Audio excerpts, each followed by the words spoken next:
Direct from rivals and Yahoo Sports. This is the BamaInsider.com podcast with your host, Kyle Anderson. Recruiting nuggets from Andrew Bone, the inside scoop from team writer Tony Sakalis, and information you crave on Alabama football. Welcome to the Bama Insider Podcast. Now, here he is, coming to you from Tuscaloosa, Alabama, the managing editor of BamaInsider.com, Kyle Henderson. Welcome to the BamaInsider.com podcast, ladies and gentlemen. It's Kyle Henderson, the managing editor, coming to you from beautiful Tuscaloosa, Alabama. 48 degrees, a balmy 48. It's January 30th. A lot to talk about. And if you're a fan of football recruiting, Alabama football recruiting, if you want the nuggets, then head on over to BamaInsider.com and sign up for a premium subscription. You can get free 30 days, and you can get all the nuggets that Andrew Bone is dropping. So once again, you can catch all that coverage on BamaInsider.com. What I wanted to talk to you today about was I asked some true or false questions going into the springtime, and I think they're relevant because there's some pretty good questions and some pretty good storylines for Alabama football as we dive into 2018. And the first one I think is going to be on everybody's mind. It's going to be on all the national websites, and it's going to be headlines on ESPN, and this is it. Does Alabama have a quarterback battle going into the spring?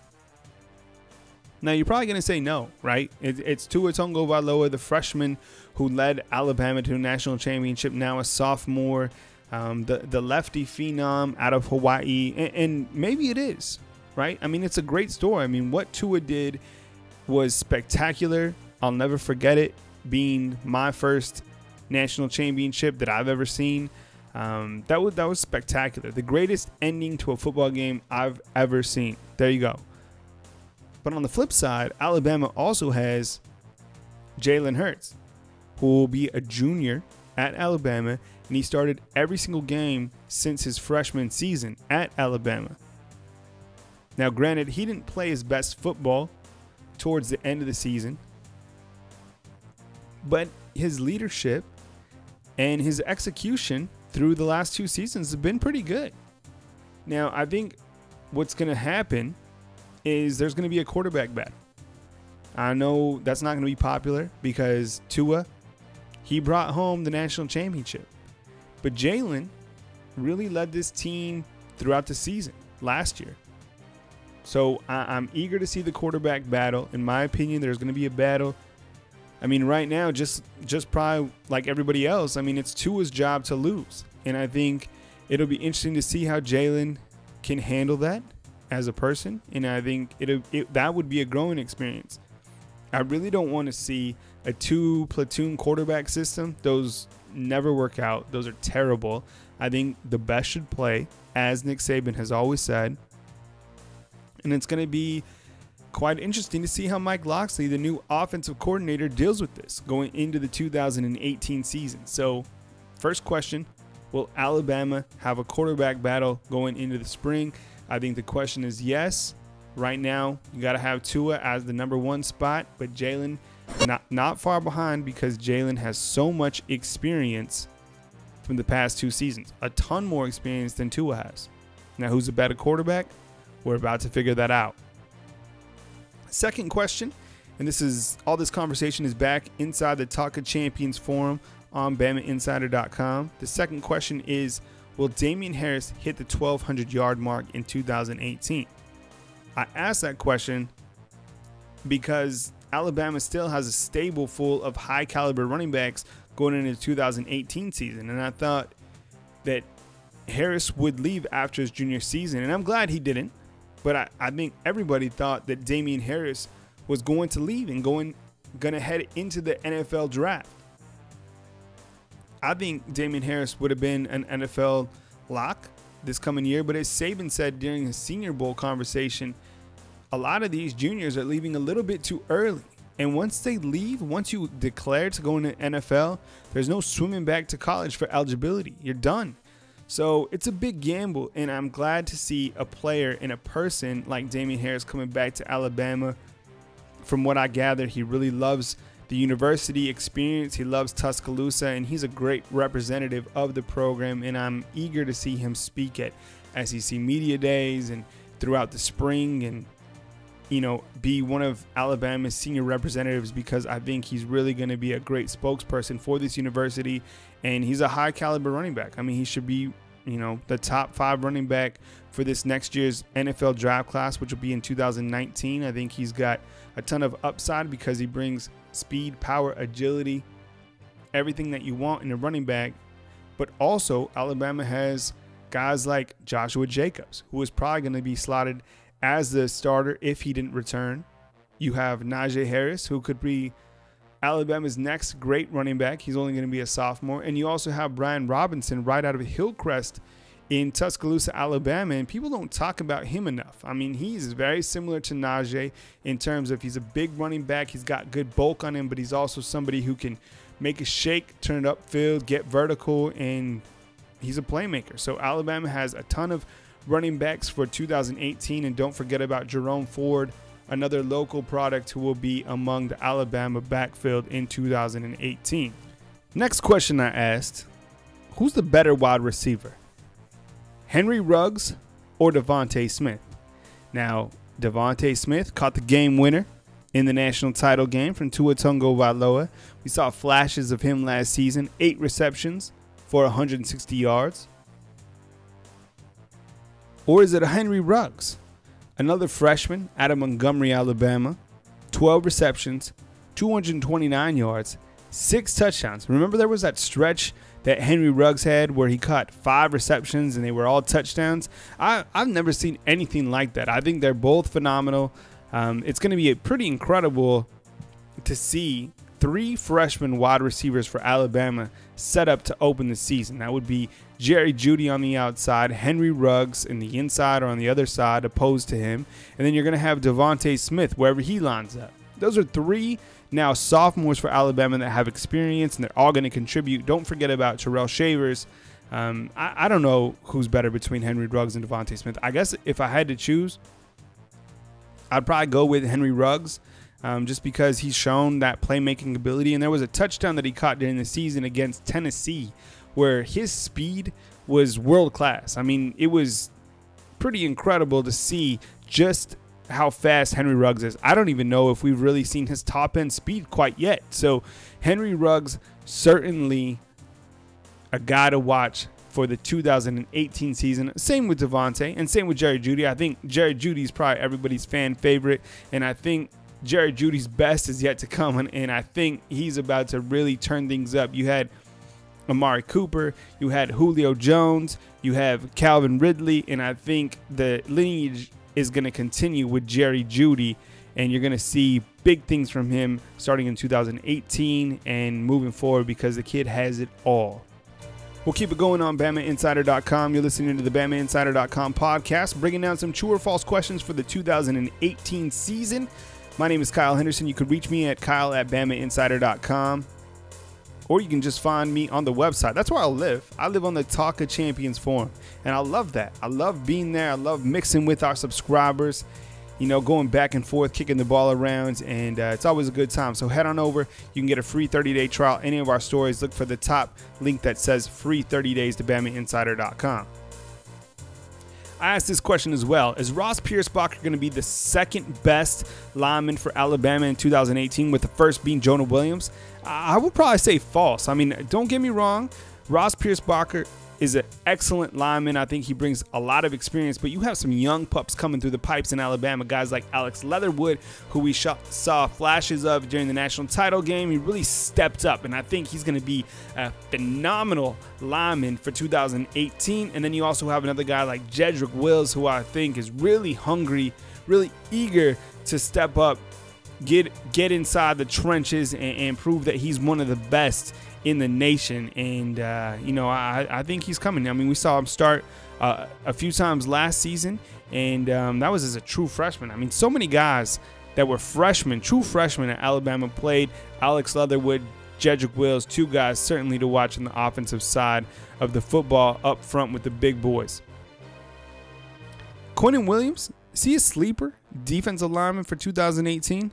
I would probably say so. I think he has a good mix of both speed and power, and probably someone who could slide in for a Deron Payne, who's going to the NFL after his junior season. He's 6'4", 285 pounds. So, you know, Nick Saban wants a quicker defensive tackle, and I think they showed that with slimming Deron Payne down over the course of the years. Now, when Deron left Alabama, 6'2", 308. So maybe if they can add some weight on Quinnen Williams, get him up to 6'4", 300 pounds, because, you know, maybe he would fit that same body type that Deron Payne had. I recently saw a picture of Deron Payne online. Dude has a six-pack. Who's 308 pounds out there and has a six-pack? I mean, Deron Payne's a freak. Come on. You can't be 308 and have a six-pack. Another guy to watch at that defensive tackle position, from what we've heard, is 6'7", 303-pound Raekwon Davis. I think the sky is literally the limit for that young man. Remember that interception he had in the national title game where he was like running and everyone thought he was going to score? I was like, my goodness, 6'7", 303 pounds. And then when I heard that he could be a defensive tackle, I think Deshaun Hand said that during the Senior Bowl. That would be crazy. I don't think I've ever seen a defensive tackle that big. Raekwon Davis, I mean, he can get after the quarterback. He can get his big old hands up there. I mean, what are his hands like when he reaches up to the, you know, puts his hands up, it's like 10 feet in the air. I mean, talk about causing the quarterback disturbance. So Quinnen Williams, Raekwon Davis, and Isaiah Buggs. Isaiah Buggs had a nice year last year for Alabama, filling in for Deshaun Hand. Came in, held the rope, did a good job. He's a Mississippi Gulf Coast transfer, and he's going to have a big senior season for Alabama in 2018. No slip-off for the defensive line in 2018. You're listening to the BamaInsider.com podcast. My name is Kyle Henderson of BamaInsider.com. Talking some true or false questions going into the 2018 season. Here's one. Is Terrell Lewis better than Christian Miller? And is Christian Miller better than Anfernee Jennings? Man, all those guys are returning, and Alabama should be thrilled about that. Now, I know Alabama didn't get to see Terrell Lewis and Christian Miller play through the middle of the season, but those guys, when they came back, they really helped Alabama power past Clemson and Georgia. Those guys are phenomenal in terms of their big linebackers. I mean, for example, Terrell Lewis, 6'5", 255 pounds. Kid wears it well. I mean, he's jacked, shredded. Christian Miller, he's another guy. Check this out. 6'4", 245 pounds. Both those guys can get to the quarterback. And then you have Anfernee Jennings, who I thought he started playing his best football towards the end of the season. I know he got dinged up there, but he's 6'3", 262 pounds. These are big men coming after the quarterback, and they have speed. They can get to the quarterback. They could stop the run. So, man, I think Terrell Lewis, he's an NFL guy all the way. Christian Miller and Anfernee Jennings not far behind, but I think Terrell Lewis is on a mission. I think he's going to just make a huge splash this season. Probably one of the best outside linebackers in college football. My next question is this. Is Trayvon Diggs Alabama's best corner going into the springtime? I mean, I think Trayvon Diggs honestly has a lot to prove. I mean, I think last year we thought he was going to get there, and then he just, he got beat out straight up by Levi Wallace. Levi Wallace, the former walk-on who's now, kind of dipping his toe in the NFL draft, and he had an amazing season. But Trayvon Diggs, I think he has the ability to get there. He was originally, I believe, recruited as a wide receiver at Alabama, then made the transition to corner. So he's going to improve as time moves forward. But watch for these younger corners to make a splash for Alabama in 2018. A guy I really want you to keep tabs on is Josh Jobe, the big-time recruit who's incoming from Florida. He's got height, he's got speed, he's about 6'2", 190 pounds, and I think he's going to be one guy as a true freshman who can really make an impact in 2018. And I think later on the year, if Alabama does get if Alabama does land Patrick Surtain Jr., he's another guy who could play corner as a true freshman. So Alabama needs those freshmen to come in just like they did on offense last year. They're going to need some freshmen to really step up, especially in the secondary in 2018. Keep your eyes and keep tabs on Josh Jobe for 2018. This is my next question on true or false going into 2018. Is Deonte Thompson a star in the making?